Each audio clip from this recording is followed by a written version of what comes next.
Hallelujah. उस महान परमेश्वर का धन्यवाद हो, उस परमेश्वर की महाकरुणा और दया हम पर हुई है, क्योंकि उसने अपने प्राणों का बलिदान आपके लिए और मेरे लिए दे दिया। जब प्रभु यीशु मसीह को क्रूस पर टंगाया गया, प्रभु यीशु नासरी उस सलीब के ऊपर लटके हुए थे, तब क्रूस से उन्होंने 7 वाणियों को बोला, जिसमें पहली जो वाणी है, बाइबल बताती है, यह मिलती है हमें लूका की पुस्तक उसका 23वां अध्याय 33 और 34 वचन में। यहाँ पर बाइबल कहती है, हे पिता, इन्हें क्षमा कर, क्योंकि ये नहीं जानते कि क्या कर रहे हैं। वो मर रहा है और उन लोगों के लिए प्रार्थना कर रहा है कि जो उसको सताते थे, क्योंकि यदि वो प्रार्थना उस क्रूस के ऊपर ना करता तो न जाने कितनी बड़ी विपदा और कितनी बड़ी तकलीफ आज हमें हुई रहती। दूसरी उसकी यह वाणी है, दूसरी जो वाणी है वो उद्धार को दर्शाती है। लूका की पुस्तक 23वां अध्याय और 39 से 43 39 से लेकर 43 के बीच में लिखा हुआ है, तो आज ही मेरे साथ स्वर्ग लोक में होगा। ये घटना उस डाकू की है जिसने मन फिराया और पश्चाताप करके कहा, हे प्रभु, यदि तू अपने राज्य में आए तो मेरी सुधि लेना। प्रभु ने कहा, मैं तुझसे सच कहता हूं कि तू आज ही मेरे साथ स्वर्ग लोक में होगा। बाइबल के अनुसार उसने अपने मन से अंगीकार किया, मन से विश्वास किया और होठों से अंगीकार किया कि यीशु ही प्रभु है, जिसके कारण उसे अनंत जीवन मिला। तीसरा जो उसकी वाणी है, यूहन्ना की पुस्तक उसका 19वां अध्याय उसके 26 वचन में बाइबल बताती है, जब यीशु ने अपनी माता और उसके चेले को, जिससे वह प्रेम रखता था, पास खड़े देखा तो अपनी माता से कहा, हे नारी, देख यह तेरा पुत्र है।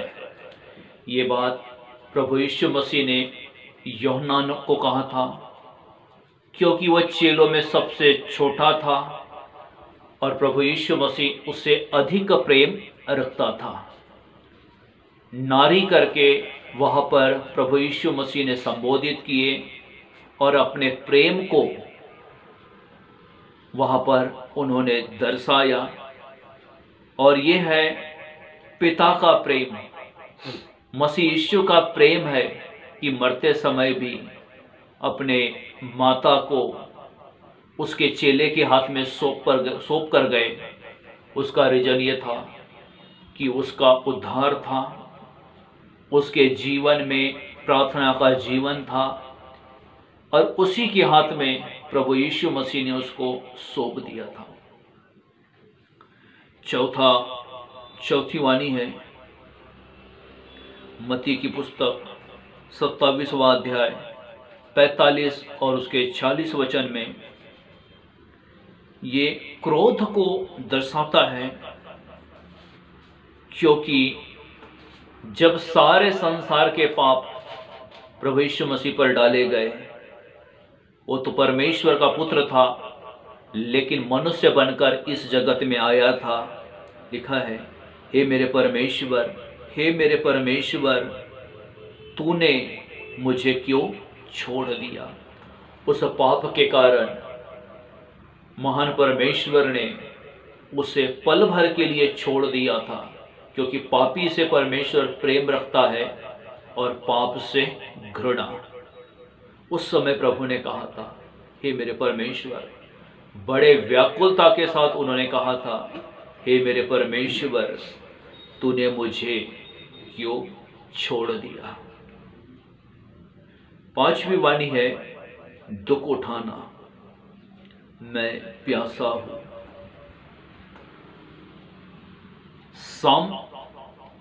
उस सामरी स्त्री को जीवन का जल देने वाला प्रभु कहता है, मैं प्यासा हूं। यूहन्ना की पुस्तक उसका 19वां अध्याय 28 और 29 वचन के अनुसार, इसके बाद यीशु ने यह जानकर कि अब सब कुछ पूरा हो चुका है, इसीलिए कि पवित्र शास्त्र में जो कहा गया वह पूरा हो, कहा, मैं प्यासा हूं। जीवन के जल को पिलाने वाला वो परमेश्वर का पुत्र कहता है, मैं प्यासा हूं। यदि उसको प्यास है तो आत्माओं की प्यास है, उसको प्यास है तो आत्माओं की प्यास है। वो आत्माओं के लिए आज भी तड़प रहा है। हमारा काम है बाहर जाए, सुसमाचार सुनाए और वो आत्मा को उसके राज्य के लिए बटोरे। छठवा वाणी जो उसने क्रूस से कहा था पूरा हुआ। यूहन्ना की पुस्तक 19वां अध्याय उसका 30 वचन, जब यीशु ने वह सिरका लिया तो कहा पूरा हुआ, और सिर झुकाकर अपने प्राण को त्याग दिया।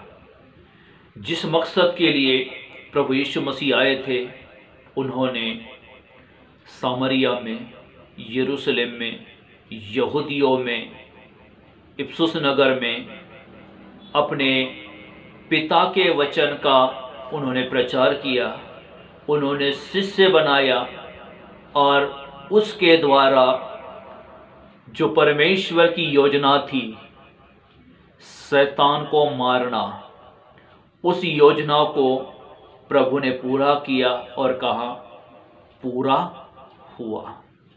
आखिरी वाणी है परमेश्वर के साथ उसकी प्रतिबद्धता। ये लूका की पुस्तक 23वां अध्याय उसके 46 वचन में लिखा है, हे पिता, मैं अपनी आत्मा तेरे हाथों में सौंपता हूं। ये एक हम जीवित लोगों के लिए एक संदेश है, क्योंकि उस समय हम अपनी आत्मा को परमेश्वर के हाथों में सौंपे, ना ही इधर उधर मन लगाए। जब हमारा अंत का समय हो तो हमारी जो आत्मा है उस महाप्रतापी परमेश्वर के पास सुरक्षित रीति से हमारी आत्मा उसके हाथों में, उसके राज्य में पहुंच सके। इसीलिए प्रभु यीशु ने कहा कि हे परमेश्वर, मैं अपनी आत्मा तेरे हाथों में सौंपता हूँ। इन 7 वाणियों के वचनों के द्वारा परमेश्वर आपको आशीष दे। मेरे आने वाले वीडियो में मैं एक एक वाणी का विश्लेषण दूंगा और निश्चय इसे सुनकर आप बहुत रीति से आशीषित होंगे। प्रभु आपको आशीष दे और बहुत आशीष दे। आइए प्रार्थना करें। खुदा, मैंने तेरे वाणियों को बोला, जो परमेश्वर तेरे लोग प्रभु इस वीडियो को सुनते हैं, इस वाणियों के द्वारा तेरे लोग आशीषित हो और तेरे लोगों का जीवन पश्चातापी जीवन हो और तेरे लोगों पर प्रभु तेरी महामहिमा उतरे। परमेश्वर यीशु के नाम से अपने लोगों को आशीष देना। इस प्रार्थना को प्रभु यीशु के सामर्थी नाम से मांगता पिता, सुन और ग्रहण कर। आमीन।